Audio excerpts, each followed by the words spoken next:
My sister-in-law asked for a spare key to our home, but I declined. Shortly after, it went missing. When I visited her apartment to retrieve it, I was stunned by what I found. I recently tied the knot with my partner of 6 years. We're both 27. The pandemic has slowed our professional lives a bit, but we're navigating it as a team. My husband isn't very connected with his family. He's never explained the reasons, but from what I've pieced together, there's tension between him and his sister-in-law. This conflict led his family to take his sister-in-law's side. Since then, my husband has kept his distance from them. Honestly, it didn't bother me much. Coming from a big family, I often included my husband in our family events because we'd been together so long. After these gatherings, I noticed him becoming quiet, somber, and withdrawn. When I tried to discuss it, he didn't share much. He only mentioned wishing he had a closer bond with his family. I could tell he longed for a stronger connection with them. But I didn't want to act without his consent. When I offered to reach out to his family on his behalf, he said he wasn't ready. He kept mentioning that a better time would come, though I wasn't sure when that would be. I thought our wedding might be that moment. We had a small wedding with only our closest friends and family. He didn't invite anyone from his side. I had met his parents and sister-in-law before, though. During our wedding, his parents and sister tried to enter the venue, despite my husband's clear instructions to stay away. When they managed to get in, they caused a scene, painting my husband as the villain for ignoring their calls, messages, or not visiting his mother during her cancer treatment. My husband firmly asked them to leave, stating they weren't welcome. My sister-in-law stood off to the side, observing the chaos. When our eyes met, she gave a small shrug, as if to say, "What can we do?" After they were escorted out, the wedding proceeded smoothly. Despite the drama, we were thrilled to be married. While heading to our honeymoon, I got a friend request on my phone from my sister-in-law. It felt strange, but I accepted it since we were family.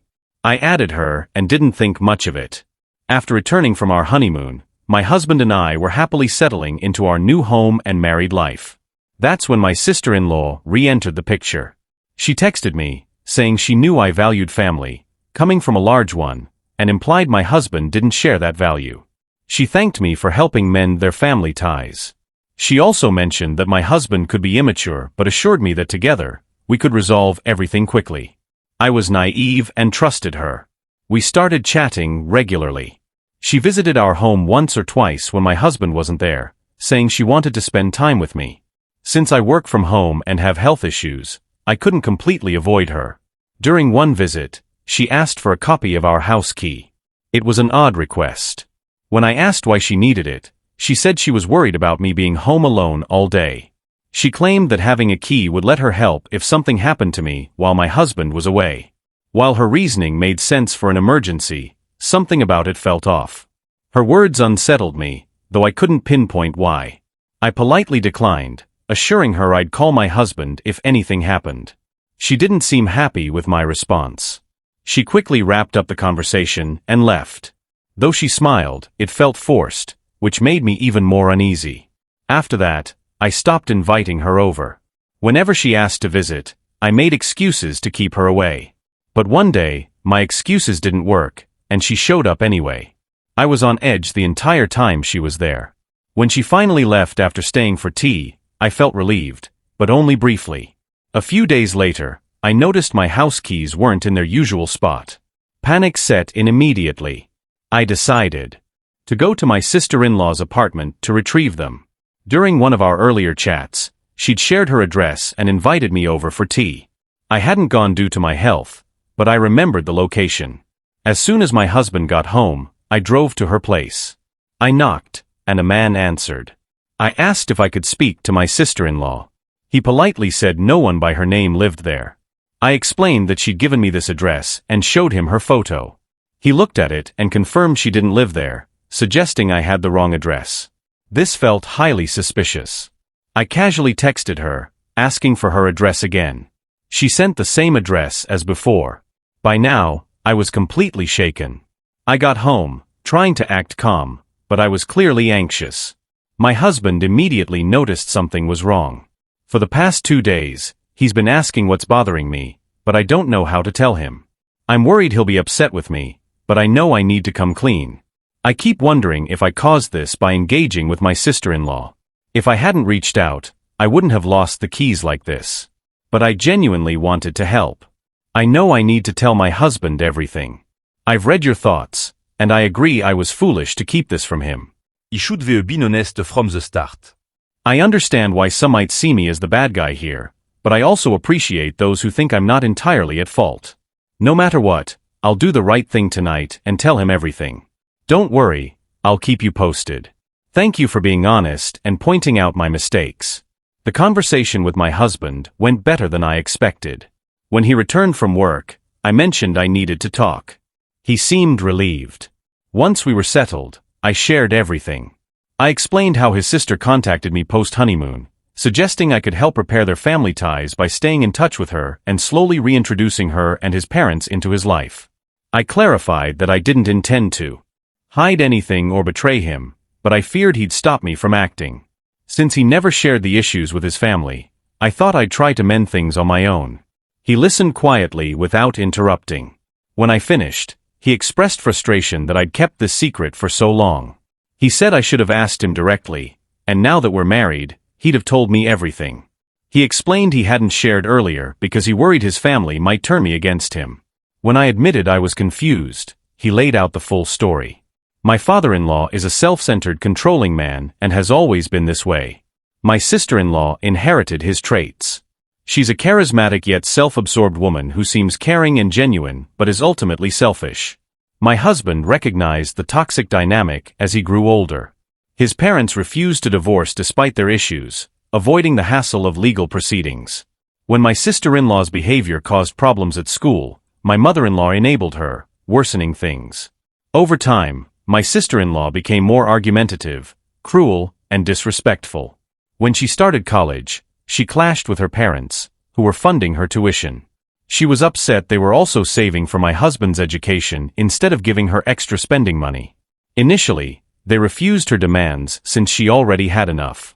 But she argued that my husband, as a man, could work his way through college like her father had, claiming she was too delicate for such efforts. After that, my husband's college fund started shrinking. He didn't know this at first, only that money was set aside for him.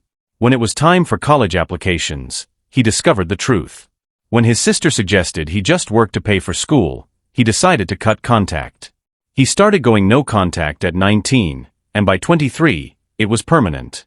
Hearing this, I realized how foolish I was to let my sister-in-law into our home. My husband also revealed that his mother had repeatedly asked him for money over the years, despite his sister appearing well off. Later, a relative informed him that his sister struggled with substance abuse. While she didn't seem to have an active drug problem, she'd battled it for years. That's when I connected the dots about the missing keys. My husband urged me to call a locksmith immediately to change the locks, worried his sister might try to enter our home. I blocked her contact info and social media accounts to prevent further communication. We had the locks changed, and as I mentioned before, I felt much better afterward. Since my job now requires me to work in the office on Wednesdays and Fridays, I've been away from home more. One Friday when I returned home, my husband was already there. Our neighbor, a kind elderly woman, had been gardening when she spotted a suspicious young woman trying to enter our house. Her description matched my sister-in-law. The neighbor called the police, who detained her. My husband chose not to press charges, but plans to file for a restraining order to ensure our safety. Reflecting on it, I see how naive I was to trust others so readily. While I wanted to support my husband, I now understand my actions were presumptuous. If you truly care about your husband's well-being, why hide things from him? I'm sure he'd be more hurt by your secrecy than by learning you spoke to his sister. I was wrong, but only for being overconfident. You're disregarding your husband's wishes to pursue your own agenda and keeping it secret. He doesn't want contact with his family. Why can't you respect that? Now, consider another scenario. In late October, my wife Karen, 78, and I, 71, head to Florida and spend summers in Connecticut. Our daughter Kara and her husband Sean live in Massachusetts. Kara is expecting their first child, due in March. In September, my stepson gifted Kara and Sean new kitchen flooring. I offered to assist with the installation. Their house is nearly a century old. While I'm not a Professional contractor or carpenter, I'm skilled at home repairs. I was only supposed to install the floors, but during the demolition, I convinced them to remove some cabinets for proper flooring installation. I promised to help with prep work on weekends and return from Florida in November to build and install new cabinets. They agreed. As new homeowners, Kara and Sean aren't very handy, but they were excited to start. However, we discovered crumbling horsehair plaster on the walls, which was a nasty surprise. By the weekend's end, there was no stove connection, only 10% of the flooring was done, and the kitchen was a mess.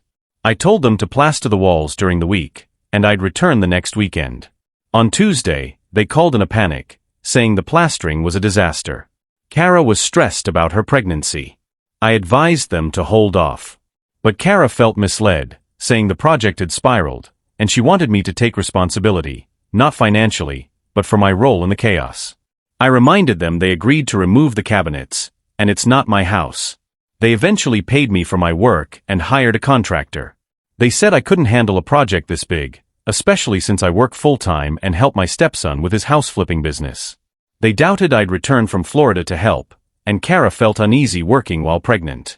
I disagreed with their perspective, but was hurt when they let me go. Since then, things have been strained. I haven't reached out about the kitchen or the baby, though I get occasional updates. Karen has asked about the baby several times. Kara recently contacted us, saying the situation has been awful. They had to get town permits, and they've been without a stove or sink for months. Kara feels I don't care about her health or our grandchild since I haven't checked in or taken charge. I laughed and said I'd have finished it by now. She texted Karen and me, telling us not to contact her and expressing her frustration. Karen then declined Kara's January baby shower invitation and canceled our visit without telling them. Sean reached out, asking us to reconsider, noting they'll only be first-time parents once. He said Kara is 6.5 months pregnant and didn't mean her words. He even offered to cover our travel costs. But Karen and I have held firm. We told them to give us ample notice, and we might visit in March, before or after the baby arrives. Kara is heartbroken, but Karen and I were just honoring her wishes. Now I wonder if I'm wrong in so many ways. As you pointed out, I'm not a contractor or carpenter, just skilled at home repairs. You encouraged them to gut their kitchen, but only completed 10% of the flooring before leaving. Kara has every right to be upset, and her feelings are valid. You left their home in disarray and then stepped back, essentially saying it's not your problem. Personally, I wouldn't want to deal with you, but they've invited you to the baby shower. Go and apologize. Now, consider another scenario. I have 3 children. My husband and I dedicated ourselves to raising our children and supporting their journey to become successful adults, and they've done just that. I'm incredibly proud of all 3. They were delightful kids who've grown into admirable people, if I may say so. When my eldest daughter married a widower with a 2-year-old, my husband and I set up an education fund for that child, just as we had for our other biological grandchildren. We know a bit about investments and the power of compound interest, so by starting early, we can contribute a modest amount monthly. By the time they finish high school, we can provide enough to help them start their lives. Our oldest grandchild recently completed high school. After factoring in scholarships and other costs, we were able to tell them they'd graduate without debt. We don't hand over cash directly. Instead, we cover tuition, fees, and related expenses. We learned this approach from our youngest child, our only son. We gave him money directly, as we had for his 2 older sisters. He earned scholarships too, but he spent the funds we provided and later chose to pursue a trade career. He's thriving now with a successful business. Our son was previously married, but it didn't last. He has 2 children from that marriage. Last year, he wed a wonderful woman who has a 15-year-old son. She had her son young, which caused a rift with her family, and none attended their wedding. My son asked us to contribute to his stepson's education.